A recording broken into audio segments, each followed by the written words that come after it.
women are incredibly gifted actors. The reason they didn't go to high school is because they're all actors.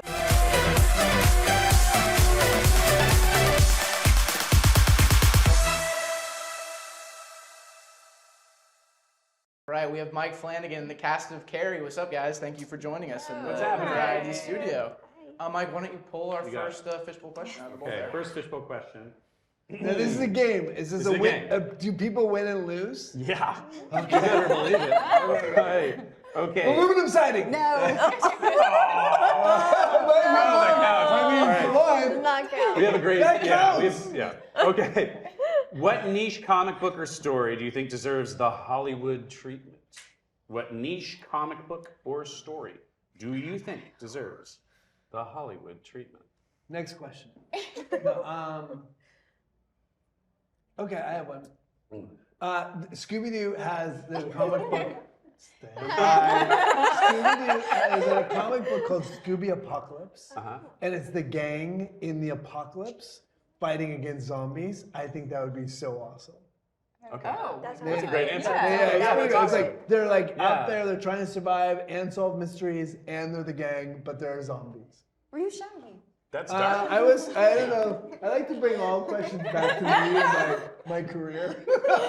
So which niche comic book or story do you think deserves a Hollywood treatment that also has a clear lead role for Matthew Lillard? Hey, this is a game I can get behind. Should I grab another? Oh, I thought everyone had it. Everybody has. I don't think that would be the whole. Do you want everybody to answer the question? Yeah, everyone can chime into whatever question. Everyone can chime in. Does someone have a Anybody better else that idea? you're like, I've always wanted to see that made? I was Okay, gonna next say question. Goosebumps, but that's already been done. Yeah. I like that. The first thing that came to my mind was Calvin and Hobbes. And I was like, where do we go? Yeah. You can, Who am I going to play? Calvin. Okay. Matthew Lillard as Calvin. All right, I'm actually excited to hear this from all of you guys.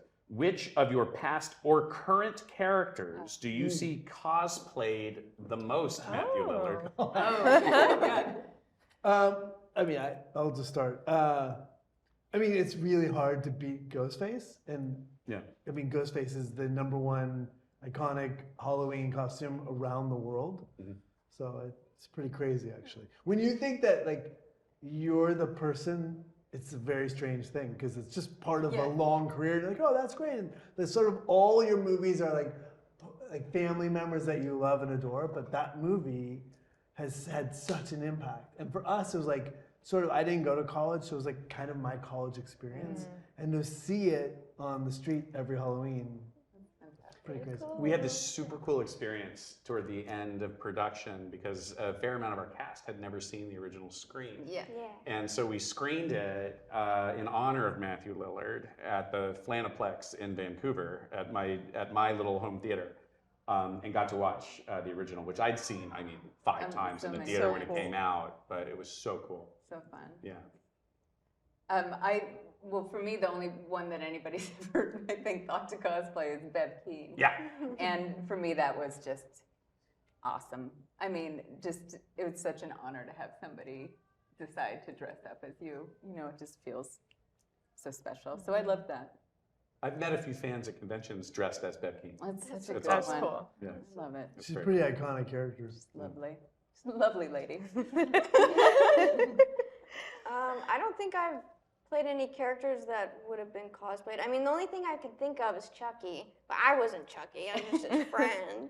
I don't know if there's been Alice Pierce cosplays, but Let's start. You were about It's gonna start right You now. were about to see the entire world. Oh, I know. explode. Carrie's already been cosplayed. I know, so but No, it's- but your I'm just- Carrie version. is so different, It's true. and that's going to be cosplayed. That'll be very, very Yeah. fun. That's to see. gonna be exciting, super cool. actually, to Yeah. see.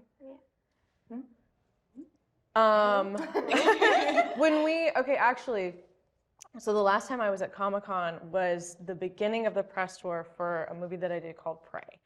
And part of that press tour was we went to the Comanche Nation of Oklahoma, because obviously the movie was about the Comanche Nation. And it was really cool because I saw a bunch of young Comanche girls dressed as my character from the movie.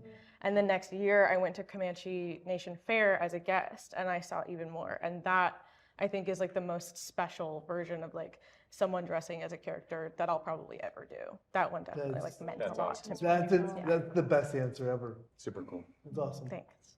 I is have special. not had the pleasure yet of someone dressing up as one of my characters. So That will also But- change. Yeah, that will happen. that'd be really cool. The only thing I could think of is potentially in Resident Evil played Albert Wesker's daughter, who wasn't in any of the video games, but I had this particular hairstyle that was pink, blue, and silver, and I did see people dress up for Halloween, and they Nice. sprayed That's their cool. hair, which is really cool. It was really That's cool. cool. Very cool. Yeah. We'll do one last fishbowl and then we'll jump into the Okay. Not everyone has to answer, just if you. You don't all have to say things. Okay. This is an interesting one. Are you more chaotic good or lawful evil? Like, what do we like As a better, or what person? are we? No, who are you? Oh, chaotic Yeah. good. Chaotic good. Chaotic Who good. says lawful evil? Were you looking at me? Lawful evil. I think we're all chaotic. Yeah. Yeah. This is one of the most chaotic good groups of people I've had the privilege of working Yeah, with. you in really my just career. underlined the word chaotic. Yeah. Just chaotic. Yeah. Yeah. That was fun, guys. Good job, Yeah. everybody. Mike, I want to start with you. Just talk a little bit about your relationship with Carrie, the film, the book, the story, and some of your thematic jumping off points for adapting it for a modern audience and like a modern culture. Oh, certainly. I am unabashedly a Stephen King super fan. I have been since I was a kid. So my early exposure to Carrie, it started with De Palma's movie. I saw the movie before I read the novel, but I was reading the novel by the time I was in college when I was kind of collecting all the Stephen King books. And I've seen every other iteration of it in the years since, like the official adaptations, the sequel, and the unofficial adaptations, because I think Carrie White's one of those characters who you see pop up in other places with different names. She's that kind of influential. This is a very different kind of adaptation for me. There are only two ways to really adapt something. One is to try to protect it and change it the least amount possible while translating it to the screen. And the other, which is what this one is the kind of adaptation I got to do with The Haunting of Hill House and Bly Manor and Fall of the House of Usher, where you take something apart completely and use all the pieces to build something brand new. And the themes in Steve's book, which is now half a century old, that are still so relevant today, are themes of empathy, kindness, cruelty, self-discovery, and empowerment. All of that remains true and remains kind of the foundation of our story, but we were able to do something, I think, fundamentally different with the material in a way that was exciting to Stephen King and exciting to us. Mm-hmm.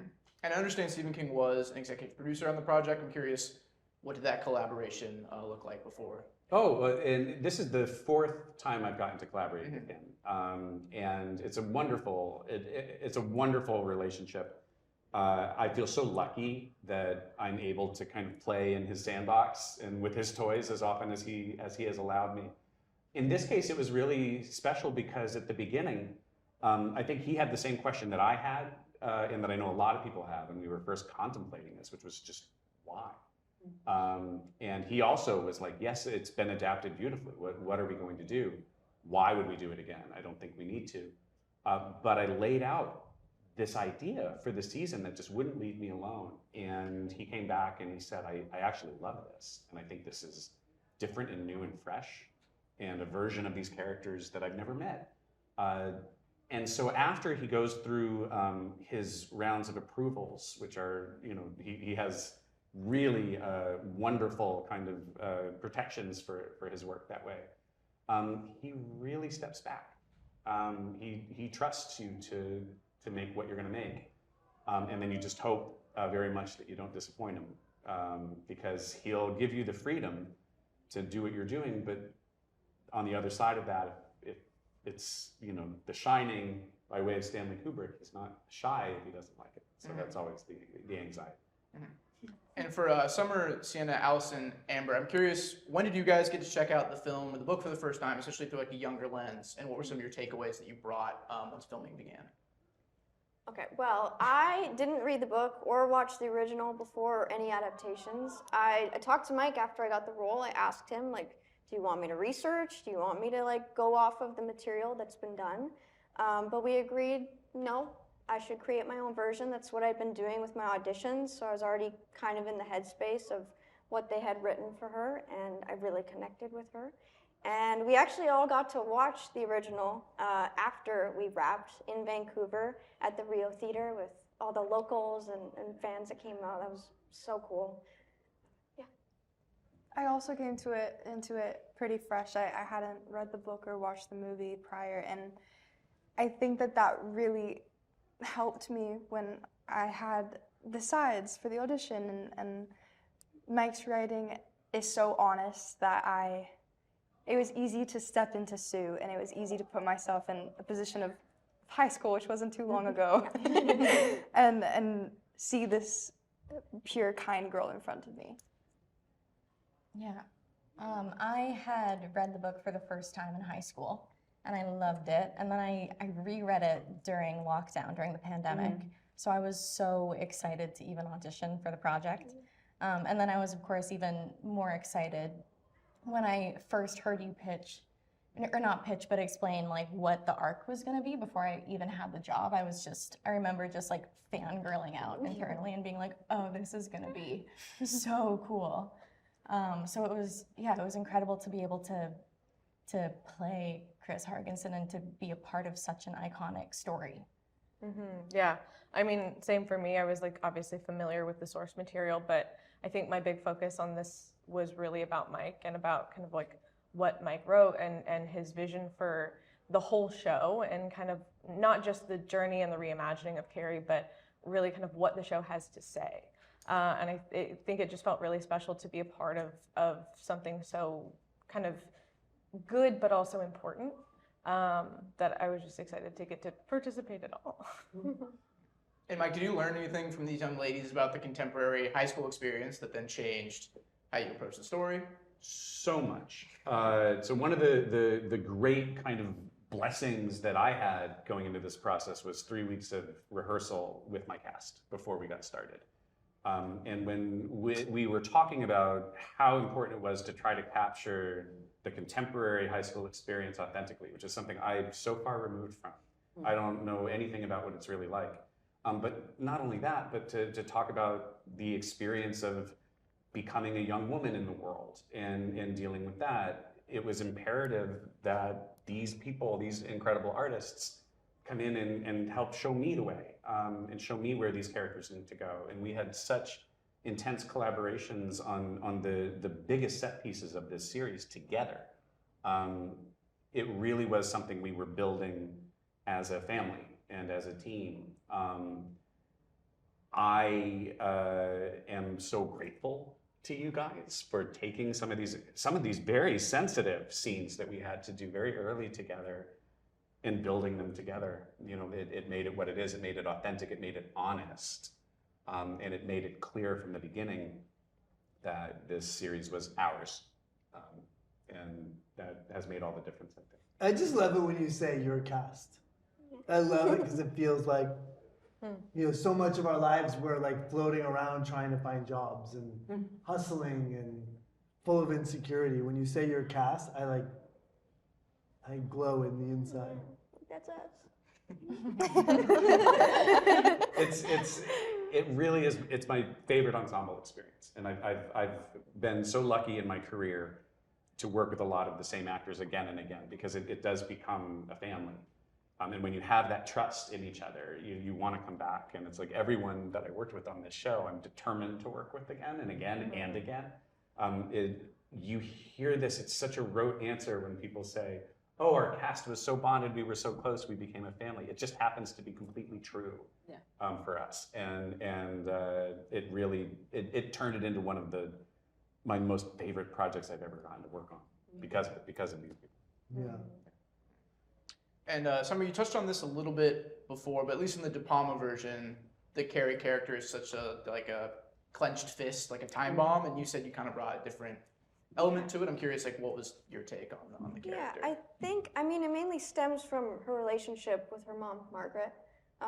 It was important to us that it's clear that we love each other. We come from a family that, you know, has trust in each other and wants to grow together and do good.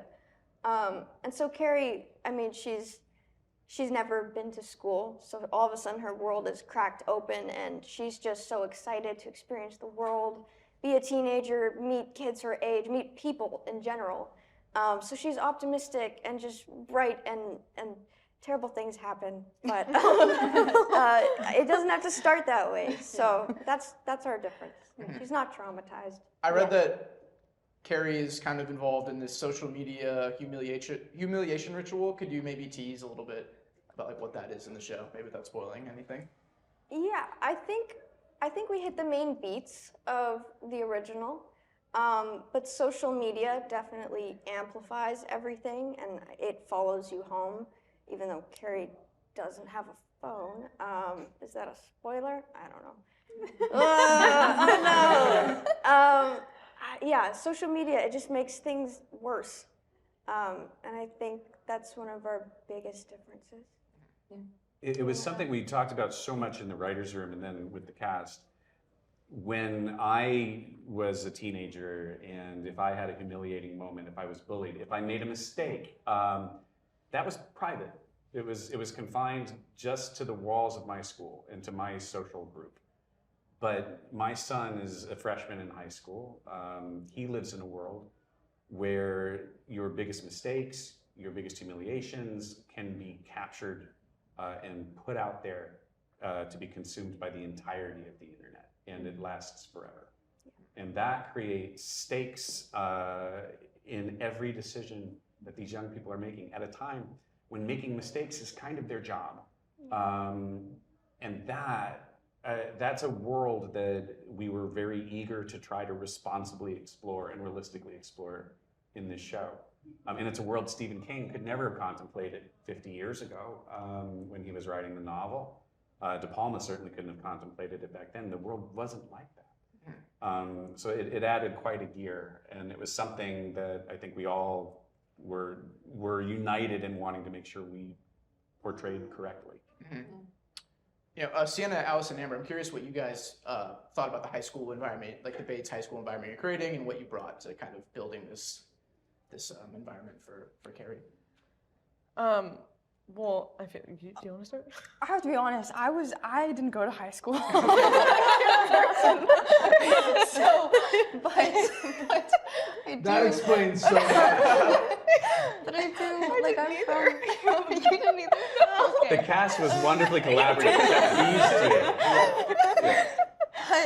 But I can relate to the age of social media, so there wasn't a lot to, I wasn't imagining much, and I could feel the pressure of it, and but I did go to school in person at some point, and so I know what that feels like. I'm gonna lose myself for a second. But what was the question? Just building the Bates high school environment, what you guys brought to that conversation. Come back to me. Go ahead. Well, look, I mean, Miss D is in a position where kind of as like the youngest of the faculty, she's really doing her best, I think, to sort of relate to the students around her and try to be that kind of like accessible voice that can kind of, work on their behalf. And I think she's left in a position where it's really difficult to like care so earnestly about these people that you see kind of hurting themselves and also hurting each other. And wanting to help and sort of feeling so helpless on both sides. Like I think it's hard when kids don't want to talk to you, and then you feel like you're powerless at your job and in this world. And so I think that's really sort of was my into that world, having never gone to high school myself. I went to high school. I did go to high school. I did finish it online, but I went for a couple of years. And I think that going off of like what you guys have both said, I think that it would be really scary to be a teenager today with social media and how much pressure there is to project an identity online without maybe being old enough to even know who you are. Yeah. And I think that that's something that we really get to see in the show, and we really get to see through the central characters the consequences of bullying online. I also think that it gives people permission to be crueler online because it's anonymous, and you don't actually get to see the person that you're hurting. So yeah, I think that the show does a really good job of just showing the horror of what it is to be a teenager today. Yeah, and I also, can I just jump in there? No, I think that so many people in the world feel like an outsider. And here we have this story of this hero who's walking through and trying her best to be available and open and full of love, and is constantly being punched in the mouth. And I think the thing that people are going to relate to as she grows into her power is this idea of feeling like an outsider, and this, you know, there's this wish fulfillment that you are going to find your own strength as you're going through. So I think that people will be drawn into that story. I mean, we've got this incredible, iconic hero that people have known for so long, and we have a retelling that's really exciting. And Matthew and Samantha, you guys are kind of the adults in the room of the stories, outsiders yourselves in this teen world. Yeah. And I've seen some footage, and you guys are kind of butting heads at some point. Tell me about your characters and kind of your relationships on screen. Well, Margaret, just like Carrie, this world is new to her. So she also has been just as closed off and just as sheltered. So she's being exposed to things for the first time, but her reaction is entirely different. So where Carrie's curious and kind and interested, Margaret is just, she sees what she doesn't understand and she fears it. She loves her daughter and she fears for her daughter. And so that just kind of enacts this viciousness in her. And I think with Principal Grail, he's somebody who has learned how to exist in this new world, and I think does it with a certain amount of grace and understanding for children. So they're really at, I think, opposite ends. Yeah, you're How they advocating. You're advocating for your daughter, Yeah. and I'm advocating for the general population, and Yeah. those two meet. I mean, the reality is that those scenes with Sam are the best because you're standing across from a woman that is so incredibly powerful as an actor. And I do think that the one thing that stands out in this show is that these women are incredibly gifted actors. The reason they didn't go to high school is because they're all actors, right? And so they've been doing their craft their entire lives. And so the reality is that you get this story of this hero rising, told by incredible actors at the hands of an incredible storyteller, right? And so, I don't know, to me that's the most exciting thing. Who cares about Principal Grail? The exciting thing is that you've got these, I don't know, it's a tour de force, and people are gonna lose their mind when they see them. Can I just jump in on one little thing here? Yeah.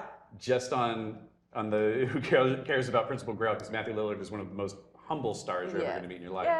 The thing is, Write that down, because that's stars. Principal Grail in this story represents the education system that is trying to contend with what it means to be a teenager in the modern world, and trying to find that balance between what's best for the students, but also having to deal with the red tape, the bureaucracy, and the real world considerations of what happens in a world where violence in high school is not only so common, but is potentially fatal and frequent. The responsibility and the desire for an administrator to come in here and really shape young minds and really make a difference is at odds with kind of the management that they have to do of these situations and of parents and of students. And I think Matthew does a gorgeous job of displaying that conflict and embodying that tension kind of in a man who wants to do the right thing and is trying to do good, but doesn't know how to reconcile that. Because we don't, as a culture, would know how to. We haven't answered that question. We don't know how best to teach our kids. We try and try and try. And I think that tug of war that you see between Grail and Margaret, you know, I think really is very relevant to that. And because also Carrie and Margaret, their perspective is how things have been normalized. Yeah. Like the things that the kids are dealing with has been so normalized, but we're coming into it fresh, and you really see it through our eyes of like, this is insanity. What's happening? Yeah. You know? Yes. I mean, she walks in and we introduce the character walking through a metal detector. What is that? And we have to explain it. Yes. Yeah. And then you, practicing of shooter drills. Like, what is happening? I just think it's an incredible lens. You're right about where we're at as a society.